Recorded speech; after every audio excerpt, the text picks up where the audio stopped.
So let's go to Shawn in Illinois. He's next on Trunk Nation. Go ahead, Shawn. Hey, Eddie, stay in the pool, brother. I'm going to be 57 next year, and I had the same experience you had like 2 years ago due to like stroke TBI stuff. I'm doing water aerobics with ladies that are old enough to be my mom. So you talk about reality check, man. But and that's from a guy. I used to swim a mile 3 days a week in the morning. I was in the pool at 5:30 a.m. and I was swimming a mile before work 3 days a week.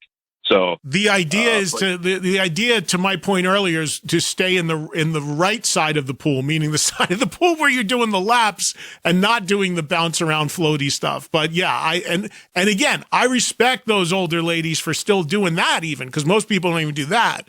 But that was the head check to me, is like, let me make sure I stay on this side and let me keep kicking over here, you know? Yeah, brother. It's the music that keeps us young, though, you know? So no matter what side of the pool you're on, if you're in it, you're in it. So just keep that in mind. And along those lines, man, Dave from Junkyard, it's ironic because one of my all-time, I'm a Junkyard fan back to their first album, but 6s, 7s, and 9s, their second one, there's a song on there called All the Time in the World. So I genuinely wish him all the best. It's great that you put the GoFundMe out there. I'm definitely going to check it out and see what I can do, what any of us can do, man. It's we're just a community, and we just I got to meet Ray from Maryland at your thing, and I'm not a Facebook guy. I'm not on any of that stuff, but face-to-face guy. So, as you know, and, I've given you some stuff over the years that I've worked on with my art and stuff. So, but that's not why I called. I called, Dirty Honey killed it last night on Kimmel. And it's so great to know that they're getting in front of a younger audience, these kids that are watching that movie, and through symbiosis, if that song is catchy, and which it is, and it sticks in their head, that's awesome that we might get some young rock and rollers coming out of that. So that's always a good thing. I don't know, Shawn. I don't know if you heard the start of the show, but I did. I was texting with those guys, and they actually just texted me now because I told them I said I'm about to go on the air and talk shit about you guys. But they said to me last night. They said in the text, they said, John wrote to me when I said, "Hey, congrats." They go, "Rock isn't dead, baby."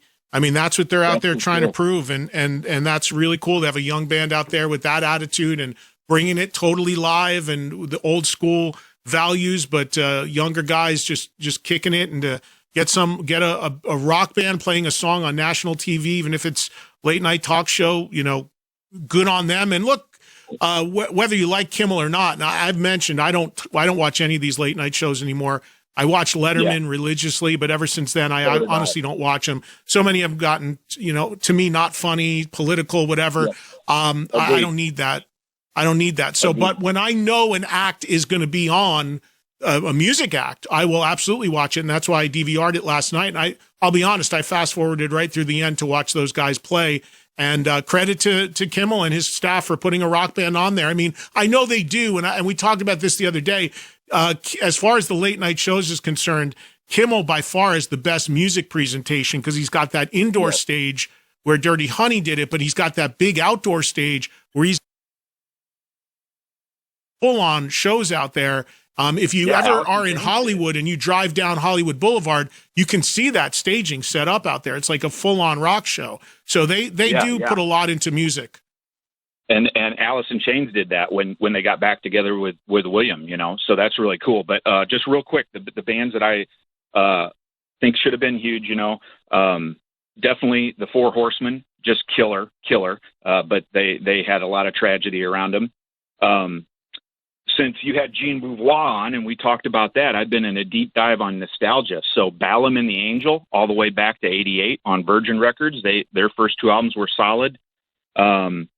Let's see, Brand New Sin, who I saw them with Black Label Society back in the day. Oh, I remember them. I used to do a lot with those guys when they came out. Yeah. I remember them. Yeah, they were Jersey guys, right? Weren't they Jersey guys?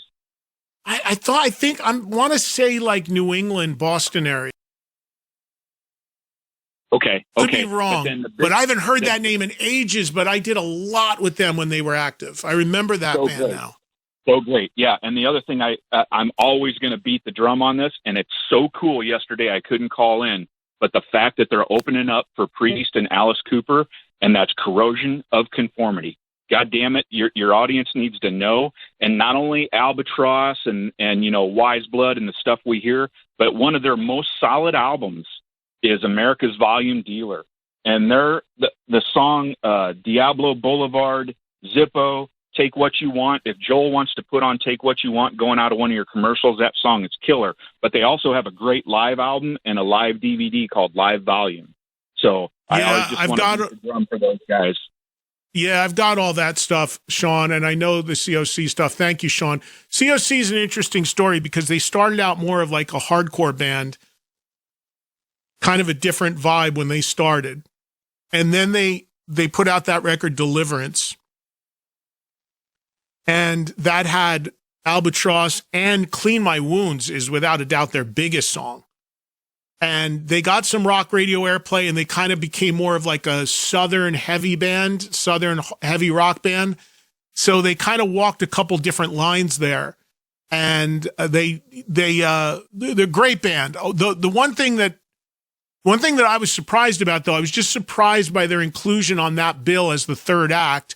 Because although they're a great band, I just didn't necessarily know if they were the right fit for, a Judas Priest, Alice Cooper bill, which is more rooted in 70s, early 80s in terms of the audience. I thought, and this has nothing to do with COC, but I just thought that maybe in that third slot, I would have thought of a band a little bit more of that era that would fit a little bit more with that. Though that audience would be a little more hip to, but it still works. I think it'll work. It's just I thought it was a little left of center of what maybe would have been a right third act on that.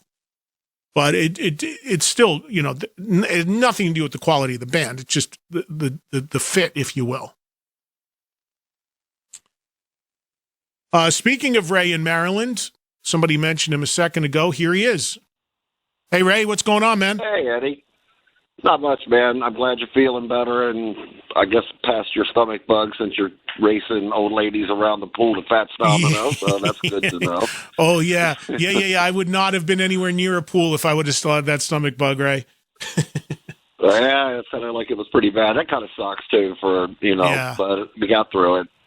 But, well, I got a PSA at the end about Boardwalk Rock, but I wanted to mention a couple of things. And hi, Shawn, it was great meeting you. Shawn in Illinois just mentioned me, so it was really cool meeting all those people at your party, dude. But I got to say, right up front, the Smith Kotzen album is awesome. Second, picked up John Fogerty tickets on Friday. And I've always dug CCR's music. It was one of my sparks before Kiss took over when I was a little kid. And I've never seen Fogerty, so I figured I'd better go because the guy's still badass. And it's on a Saturday, 45 minutes from my house. We got the better tickets, and it was all in, so there was no fees tacked on at the end. Could have got like the $70 ones. We got the ones that were around $140, but we wanted ones with seats because the $70 ones, you don't have chairs. It's more of a lawn situation. But I'm looking forward to seeing Fogerty, and it's on a Saturday night in August, so that's going to be really cool. And as far as Boardwalk Rock goes, I know quite a few of your Truck Nation listeners are going to be going to this. I personally know a few of them that are going to go. So really pay attention to your emails right now because what they do is they send out wristbands. And when you get your wristbands, you have to go online and activate them. And that's how you get into the show. You won't get a ticket on your phone or a ticket in the mail. You get a wristband. And make sure you activate that before you get there. And as far as the layout of this place, we're all a little older.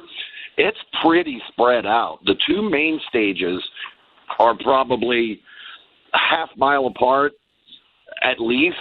And the one main stage, one of the larger stages, is about half on the sand and half in the parking lot.